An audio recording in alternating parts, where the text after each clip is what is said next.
Hello everyone, my name is Rain. I'm not a rich woman mistreated by my mother-in-law, but I was mistreated by my own parents.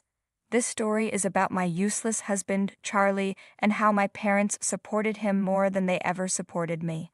I've never told anyone this story before because I don't have many people in my life.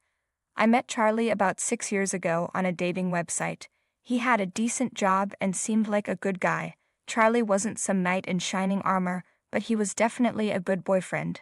We had some great years together at the start of our relationship. We dated for 4 years and then got married. He was a great partner to me and quickly became my parents' favorite. However, I did feel some resentment towards him because of that. At every family dinner, my parents would say things like, "We're so happy to have you in our family, Charlie. Rain finally made a good choice in life by bringing you to us. God really answered our prayers and gave us what we wanted. You know, we'd always wanted a son but never had one. You're such a nice young man and perfect for our family. Yes, Rain is okay and all, but she can't be our son. She doesn't understand that.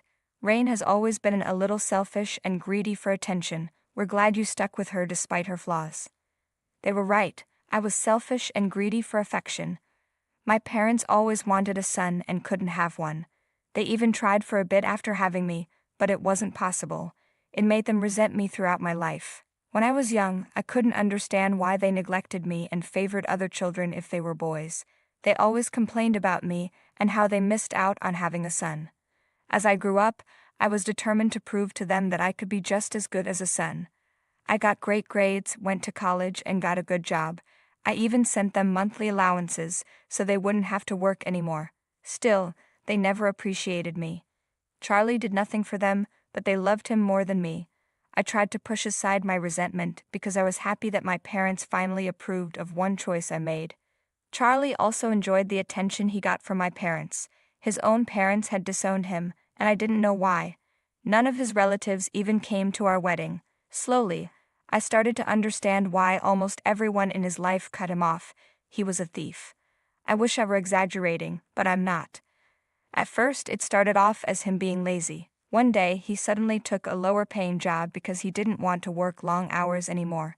He said it was to avoid getting depressed, so I decided to switch jobs at my company and took a lower position with a pay cut to help out. "Why would you do that, Charlie? This is a serious pay cut and it will affect our life," I said. "Why would it affect us? You earn well enough to support our lifestyle. Just put more money into our joint account. That would solve everything," he replied. "You can't just assume that, Charlie. Things like this require a family discussion. If you want more money from me, you should have discussed it with me first. Do you have no regard for my mental health? Why would I even discuss this with you? We're married, so there's no my money or your money anymore. Stop being so dramatic," Charlie said. I was a bit annoyed by how casually Charlie was acting about the whole thing, and the fact that he refused to separate our finances worried me. But I still supported him because I loved him. That was one of the biggest mistakes I ever made. Guys, this man spent all his money and time on video games. Yes, whatever little money he earned was spent on them. He put $500 into our joint account, but later he took out even more for himself. Charlie and I had countless arguments about this in the past. He was draining my savings and taking almost all of my paychecks. Sometimes he didn't even contribute anything to the household. He didn't help with chores either. All he did was work, play games, and spend money on things he wanted.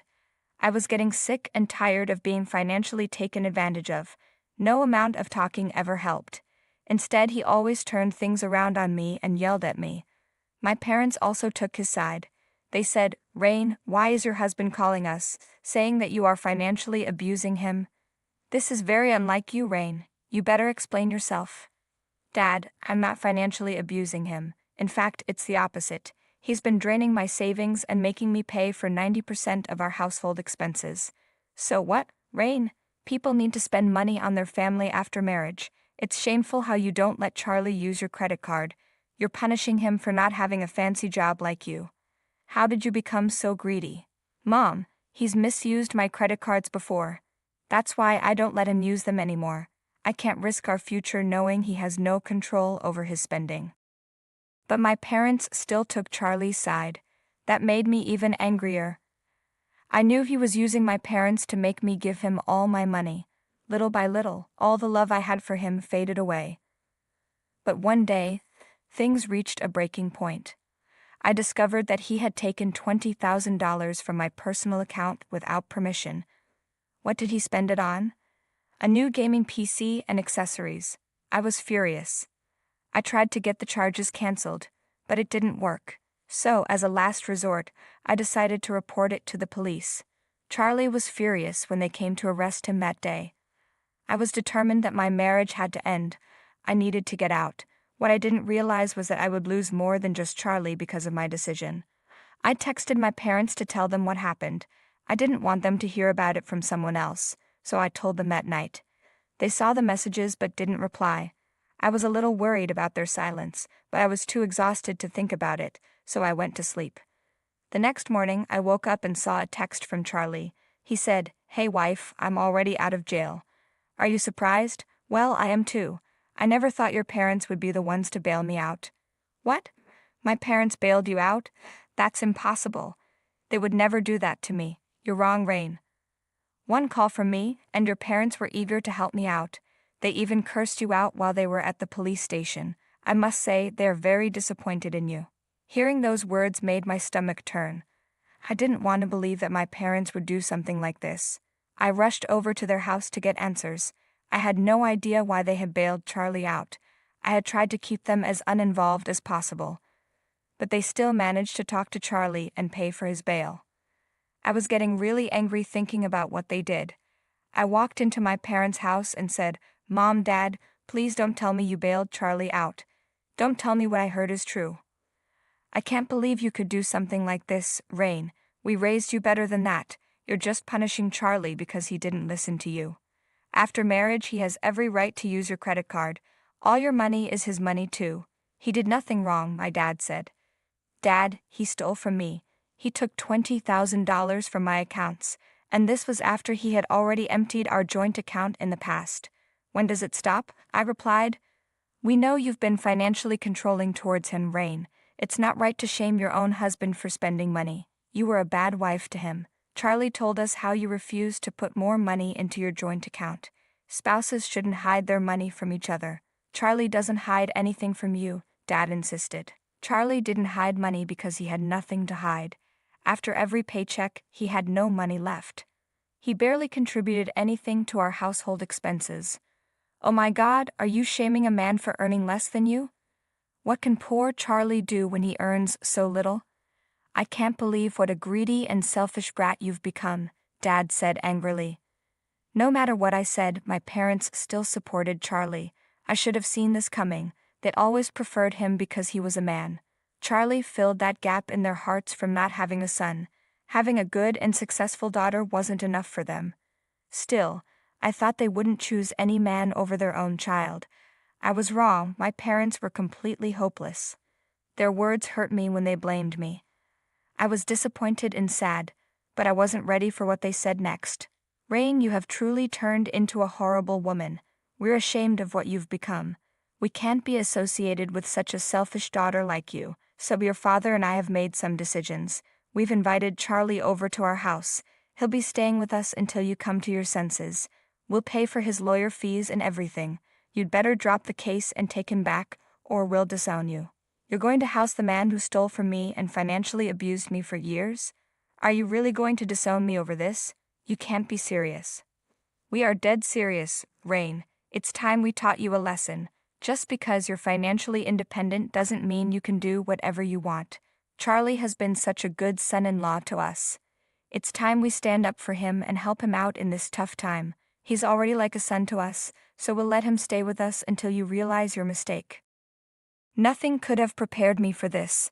I thought my parents were biased towards my husband, but I never thought they would disown me for him. They constantly praised my abusive, freeloading husband for his wrong decisions and belittled me for being responsible. What they said that day completely shattered my heart. All the love I had for them was gone.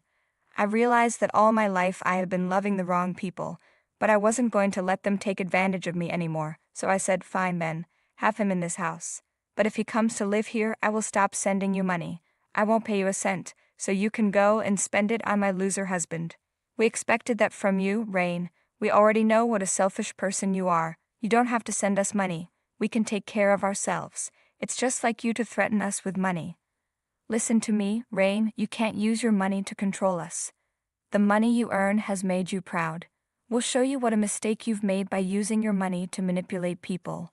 There's no reason for us to stay in contact with you. Don't come to this house or talk to us again. I looked at my mother, and she agreed with my dad. Both of them told me to go away and never show my face again. They'd even said I shouldn't call or text them. I took their words to heart and left the house. I didn't cry in front of them, but I broke down in my car. I cried so much that I had to pull over to calm myself. I spent over 30 years of my life trying to win my parents' love, and yet they threw me away like trash. They treated me like trash and called me trash. I felt like my world had ended that day. I went home and cried myself to sleep. The next day, Charlie called me just to brag about how he'd stolen my parents. He was already settled into my old room and called to tell me how much my parents hated me and loved him more. He said, "Guess what, Rain? I'm in your precious room right now. Your parents even came to pick me up. They really hate you right now." I replied, "Charlie, you're being rewarded for your crimes. It must be fun having loving parents who aren't even your own." He said, "It was so easy to manipulate them, Rain. I didn't even have to try. You ran after them like a dog, but they never loved you like this. Honestly, I think they hated you all along." Poor little Rain worked so hard to make her parents love her and still failed miserably. I couldn't take it anymore, so I hung up while he laughed at my misery. That horrible man even had the nerve to send me a picture of him lying on my old bed. I wanted to cry, but instead, I pulled myself together and made a plan. I was going to follow through with my promise of not sending my parents any more money. I knew the absence of my allowance would hurt them, plus Charlie would eventually show his true colors, so I stopped sending them money and waited. As I predicted, just 2 days after the month ended, my parents started pestering me for money. They broke their own no-contact order and began asking, and demanding, that I send them money. They said, "Why haven't you sent us money yet? Do you know how many bills we have?" I replied, "What money, Dad? I already told you I won't send you money anymore. Funny to see you contact me after you proudly told me to get out of your life." Rain, don't be rude. Things were said when we were all angry. It's been weeks since that incident. It's time to move on. Families don't hold grudges. So now that you need money, you suddenly remember I'm family? Yesterday, Charlie seemed more like family to you. Why don't you ask him for money? That won't be possible, Rain. He doesn't pay for anything. We paid his bail, his phone bill, and his food. He's still asking us for money. Well, use your savings to feed him then. I'm sure you've saved some from the checks I used to give you. We already dipped into our savings when we paid for Charlie's bail. We have very little left. We need you to send us money, Rain. It's not fair for you to hold the past over us. No, this is completely fair, Mom and Dad. For years you've treated me unfairly because I'm a girl. You chose Charlie and loved him only because he's a man. I tried so hard to be a good daughter, to win your affection, but you two just showed me how wrong I was. I should have done this a long time ago. I'm cutting you off. I don't need people like you in my life anymore. Years of hurt and betrayal poured out of me. I absolutely unloaded on them, telling them exactly how angry I was. My parents were silent while I spoke. When I finished, they started pleading for forgiveness because they really needed my help. I hung up on them without listening any further. I had predicted that my parents would come banging on my door with apologies and pleas. I even expected some entitlement on their part. But my revenge became even sweeter because Charlie did something stupid that made my parents file a police report against him and kick him out. If you want to know why, you need to see this conversation I had with them. One day, they showed up at my doorstep to try and talk to me. I didn't open the door but spoke to them from inside. They said, "Rain, you need to hear us out, dear. We're here to apologize for our mistakes. We never should have let an outsider into our home. You are family, and you should have been our priority. We got caught up in our dream of having a son and didn't realize how bad your husband was. We've already paid dearly for it. Charlie stole our credit cards and drained our savings. We don't even have money for food anymore. Rain, please don't let your parents starve. We need your help. We promise we'll stand by you this time. We've already reported the theft to the police and kicked Charlie out. He'll never step foot in our lives again. I replied, you should have thought about this when you happily chose Charlie over me. You're the only ones responsible for your situation now. I will only send you money for this month, but after that, I'm done. You have a month to figure out what to do. I said that and left them on the porch. I felt a little bad for my parents, but then I remembered how little I meant to them. That was enough to make me angry again. I did send them some money because I couldn't let them starve, but that was the last check I sent them. Just as they said, my parents filed a police report to get the charges reversed on their credit cards. Surprisingly, they sent back the money I'd sent them last time. They kept begging and pleading with me for forgiveness. The begging went on for so long that I started to get used to it. I saw it coming but didn't expect them to be so persistent. However, what they did next was even more unexpected. They actually signed over their house to me as an apology for all the mistakes they made against me. My parents showed up on my porch and left the papers there. I didn't know what to think.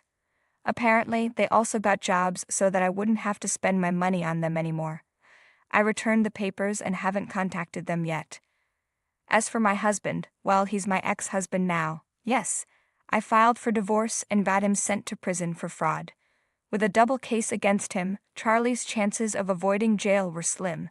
Just as predicted, the judge put him in prison.